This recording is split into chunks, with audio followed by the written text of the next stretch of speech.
ग्रामपंचायतीमध्ये भ्रष्टाचार, लेखी आश्वासनानंतर ग्रामस्थाचे उपोषण मागे. जालन्यातील शहागड ग्रामपंचायतीमध्ये झालेला अपहार आणि अनियमिततेची सखोल चौकशी करावी या मागणीसाठी शहागड येथे ग्रामस्थाच्या वतीनं आमरण उपोषण आंदोलन करण्यात आलं होतं. 16 तारखेला सुरू झालेल्या आंदोलनाची आज प्रशासनाने दखल घेत ग्रामपंचायत अपहाराची जिल्हास्तरीय चौकशी नेमण्याचे आश्वासन दिलं.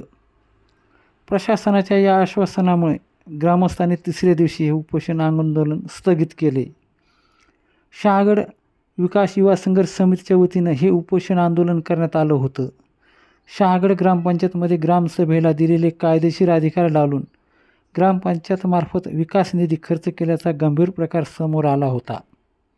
चौकशीत ग्रामपंचायत यांनी केलेला खर्च, बिले, व्हाउचर, कामाचे अंदाजपत्रक, मोजमाप पुस्तिका तसेच ग्रामसभा ठराव आणि इतिवृत्त तपासण्यात यावे अशी मागणी करण्यात आली होती.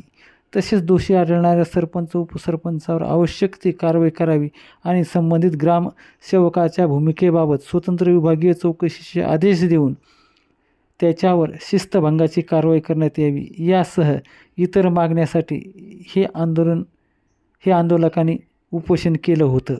दरम्यान आज प्रशासनाच्या वतीने त्यांच्या मागण्या मान्य करून मुख्य कार्यकारी अधिकारी यांच्या आदेशानुसार जिल्हास्तरीय चौकशी नेमण्याचे त्यांना आश्वासन देण्यात आल्यानंतर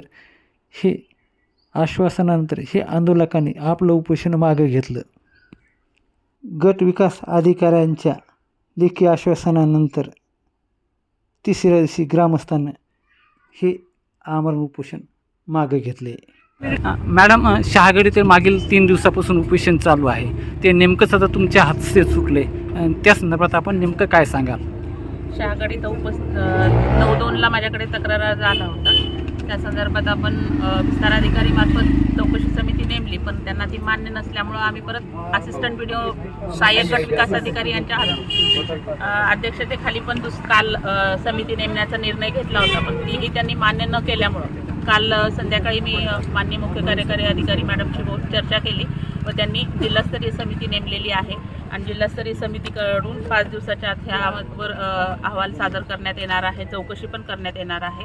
उपमुख्य कार्यकारी अधिकारी पंचायत संदीप पवार सर यामध्ये समिती प्रमुख असतील आणि त्यांनी जे तक्रार दिलेली आहे त्या सर्व मुद्द्यांबद्दल ते चौकशी करतील आणि लवकरच अहवाल सादर करतील. समितीच्या त्यांची मागणी होती ती मान्य झाल्यामुळे त्यांनी आज उपोषण सोडलेलं आहे. त्याबद्दल पंचायत समितीच्या वतीने त्यांचे धन्यवाद. त्यांनी एक विशेष मागणी अशी केली की जे कमर्शियल आहे अतिक्रमण, कमर्शियल अतिक्रमण तुम्ही नेमकं कधी करणार? कमर्शियल अतिक्रमणचं ग्रामसेवकांना आम्ही सूचना दिलेल्या आहेत की ते पहिल्यांदा सर्व नियमाप्रमाणे काय आहे काय नाही ते 5 दिवसाच्या आत त्याचा मॅप तयार करून घ्यावा आणि त्यानंतर नोटिसा बजावून रीतसर नियमाप्रमाणे जी कार्यवाही आहे ती लवकरात लवकर करून अतिक्रमण काढून टाकण्याची प्रोसिजर करावी यासाठी. म्हणजे तुम्ही असं आश्वासन दिल्यामुळे उपोषण करता येईल, उपोषण थांबवलं, तुमच्या विनंतीला मान देऊ. माझं असं म्हणणं आहे का तुम्ही जाणीवपूर्वक त्यांच्यावर दबाव टाकून उपोषण मागे घेण्यास भाग पाडले आहे? आता तुमच्या समोरच उपोषण सोडलेलं आहे, सर्व मागण्या मान्य केलेल्या आहेत. असं कसं जल जीवन मध्ये तत्कालीन जिल्हाधिकारी कृष्णा पांचवे यांनी स्थगिती दिली होती, ती काम आज रोजी पूर्ण झाले आहे. तुमचं काय मत आहे? जलजीवन विषय हा जिल्हाधिकारी आणि CO मॅडमच्या अखत्यारीत येतो, त्यामुळे ती उच्चस्तरीय समिती जी आहे त्यावर तो चौकशी अहवाल सादर करतो. स्थगिती ऑर्डर दिली होती त्याला, पण त्याच्यात तुम्ही काहीतरी निधी वगैरे काढून घेतला असं ग्रामस्थाचं मत आहे. माझ्याकडे आदेश आहे. पंचायत समिती स्तरावर याचा काहीच निधी येत नाही किंवा या वितरित सुद्धा होत नाही. या संदर्भात आपल्याला पत्रव्यवहार देखील कलेक्टर साहेबांनी करण्यात आलेला आहे. माझ्या पाहण्यात तर नाही. ठीक आहे, धन्यवाद. तुम्ही 3 दिवसापासून उपोषण करताय. आज तुमचं उपोषणाची सांगता होतीये. नेमक्या काय मागण्या होत्या आणि काय काय मंजूर झालं, तुम्हाला काय लेखी देण्यात आले त्या संदर्भात आपण काय सांगाल? मी सर्व पत्रकार मित्रांना या प्रेसच्या माध्यमातून सांगू इच्छितो, गेल्या आम्ही या गावामध्ये जे काय अपहार झाला आहे, अनियमितता झाली आहे, आम्हाला आमच्या हक्काची माहितीसुद्धा आम्हाला मिळत नाही. त्या अनुषंगाने आम्ही वारंवार वरिष्ठ स्तरावरचा तक्रार अर्ज BDOंकडे केला होता, परंतु सन्माननीय BDO साहेबांनी देखील कुठलीही प्रकारची सक्षम अशी कार्यवाही केलेली नव्हती. म्हणून आमचा गटविकास अधिकाऱ्यांवर देखील व त्यांच्या पॅनलवर देखील विश्वास या गोष्टीवर नव्हता.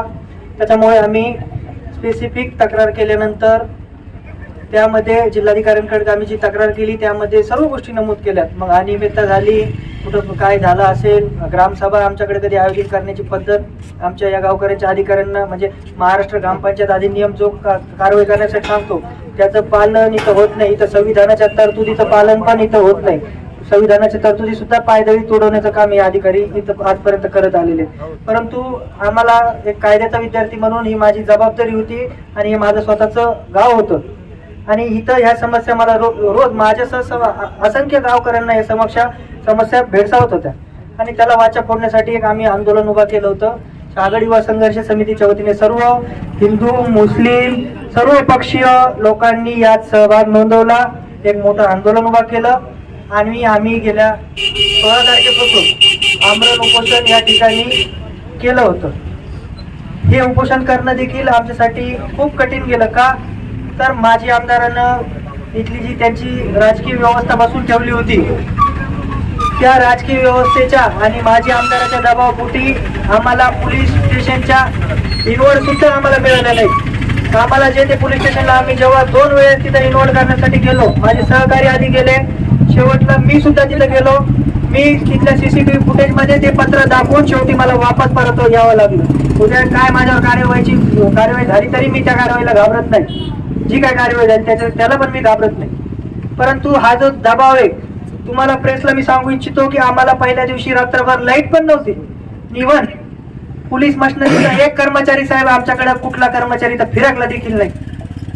आज आमच्या जीवितास काही धोका निर्माण झाला असता, उद्या राजकीय दबाव यंत्रणेचा काही दबाव निर्माण करून काही जर आमच्या जीवितास काही झालं असतं त्याला जबाबदार यंत्रणा कुठली आहे? म्हणजे तुम्ही सत्तेचा गैरवापर करून कुठल्या थराला जाणार, कुठल्या पद्धतीचं खालचं राजकारण करणार? हे पण कुठेतरी थांबलं पाहिजे. लोकशाही जिवंत आहे. संविधान डॉक्टर बाबासाहेब आंबेडकरांनी संविधान दिले ते आज देखील जिवंत ठेवायचं काम आमचं एक नागरिक म्हणून आणि ते आम्ही तेवढंच काम आज केलंय. आम्ही काही मोठं काम यामध्ये गावामध्ये आम्ही तरी आणि माझ्या सहकार्याने देखील तसं काही केलेलं नाही. तुम्हाला लेखी आश्वासन दिलंय, तुमचं समाधान झालंय का? हो, कारण की आताच मी सांगितल्याप्रमाणे मला BDO स्तरावर म्हणजे पंचायत समिती स्तरावरील चौकशी मान्य नव्हती. त्याचं कारण म्हणजे मी वारंवार या आधी तक्रारी केलेल्या आहेत. त्याचे लेखी पुरावे सुद्धा मी सबळ अधिकाऱ्यांना देखील दाखवलेले, परंतु त्यावर कुठलीही सक्षम कार्यवाही झाली नाही. त्याचा अहवाल देखील प्राप्त त्या अधिकाऱ्यांनी देखील केला नाही. मला देखील तशी काही तक्रारदार म्हणून कधी प्राप्त झालेली नाही. तर माझी मागणी हीच होती की उच्चस्तरीय चौकशी व्हावी. कालपर्यंत माझ्या उपोषण सोडण्यासाठी सन्माननीय विस्तार अधिकारी चव्हाण साहेब आले होते, परंतु त्यांनी पंचायत समिती लेवलवर चौकशी गठीत करू म्हणजे एक फॉर्मल पत्र जसं देतात नॉर्मली तेच पत्र आम्हाला दिलं होतं. परंतु आमची जी मागणी होती उच्चस्तरीय चौकशीची ती मिळवण्यासाठी सन्माननीय आमचे परभणी लोकसभेचे खासदार संजय जाधव तसेच आमचे इथले भाजपाचे नेते सतीशजी घाडगे साहेब तसेच माजी आमदार शिवाजीराव चौथे साहेब व आमदार हिकमत दादा असतील, नारायण कुचे साहेब असतील, बबनराव लोणीकर साहेब असतील यांनी देखील आम्हाला या लढ्यात एक पाठबळ देण्यासाठी अधिकारी लेवलवर ही चौकशी समिती स्थापन करण्यासाठी एक प्रयत्न केले आणि ही समिती आज उच्चस्तरीय डेप्युटी CEO लेवलची ही चौकशी समिती स्थापन झाली. त्याबद्दल मी त्या सर्व माझ्या वरिष्ठ नेते मंडळींचे सर्वांचे मी आभार मानतो. आपलं नाव? माझं नाव ॲडव्होकेट गणेश चंद्रकांत शिंदे. आपल्यासोबत अजून कोण उपोषण? माझ्यासोबत माझे सहकारी संतोषजी हरेर व इम्रान पठाण हे माझ्यासोबत उपोषणाला इथं बसलेले होते आणि यामध्ये मला शहागड युवा संघर्ष समिती म्हणजे जात धर्म आणि पक्ष हे सगळे बाजूला सोडून फक्त गावाच्या विकासाच्या मुद्द्यावर साथ देणाऱ्या माझ्या सर्व तरुण वयस्कर सर्व मित्र बांधवांचे मी या माध्यमातून आभार मानतो.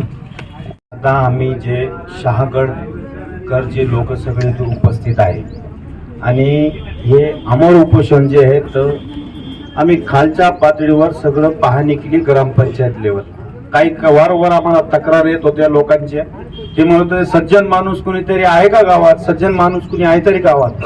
आम्ही एक नवीन बॉडी स्थापना केली तर एक सार्वजनिक मध्ये एक सर्व समाजाचं एक आम्ही बॉडी स्थापना केली. त्यानंतर आम्ही निर्णय घेतला की त्याबद्दल आपण काहीतरी गावातली चर्चा करू. आता निम्मे हे चर्चाचा मेन उद्देश हे आहे का ह्याच्यामध्ये आम्ही पहिले कॉलम घेतला का कुणीही पार्टी आम्ही सगळे वेगवेगळ्या पार्टीच्या ह्याच्यात मी स्वतः SDPIचा आहे, शिंदेगडचे आहे काही भाजपचे आहे, विविध पक्षाचे लोक आहेत. यांनी आम्ही हे पक्ष बाजू सोडून, कारण की हे जे पक्षवादी आहे हे सुधरून देणार नाही, हे गावातल्या लोकांचं म्हणणं आहे आणि आम्हाला वेगवेगळ्याने टॉर्चर केलेलं आहे तुम्ही या. आणि हे संघर्ष हे आमचा छोटा संघर्ष नव्हता. वारंवार आम्हाला फोन करून धमक्या येत होत्या का तुम्ही ह्या जातीचे, तुम्ही त्या जातीचे का भेटायला लागले. जे जातीचे ठेकेदार आहेत त्यांनी आम्हाला त्यांची जी मानसिकता आहे ती आम्हाला इथं दाखवली, कारण की आम्ही इतक्या डिप्रेशन मध्ये होतो का आम्ही काय केलं. आणि गावाच्या लोकांनी आम्हाला येऊन सांगितलं का नाही नाही, आम्ही गोरगरीब लोक तुमच्या सोबत आहात, तुम्ही पुढे चला, आम्ही पक्षवाद बघत नाही, आम्ही युवा पिढीकडे बघत आहोत. आणि ह्याच युवा पिढीने आम्ही शिवछत्रपती शिवाजी महाराजांचे जे जयंती निमित्ताने आणि रमजान त्या निमित्ताने एक ब्लड बी कॅम्प घेतला. आम्ही जे युवा पिढी आहे आणि ब्लड कॅम्प एकदम चांगल्यापर्यंत गेला. हे आमचं एक रक्ताचं नातं, आम्ही मुस्लिम हिंदू सार्वजनिक हर समाजाचा एक आम्ही संदेश या शागामधून दिला. आणि एवढेच मी सगळ्या गावाला नम्र विनंती करो का असेच हर समाजाचे एकजुटीने हमेशा राहावा. हे काही लोक आहे. आपलं नाव? माझं नाव सय्यद शफीक, मी स्वतः SDPI अध्यक्ष आहे शहागड. डॉक्टर बाबासाहेब आंबेडकरांचा, लोकशाही अण्णाभाऊ साठेंचा, डॉक्टर APJ अब्दुल कलामांचा.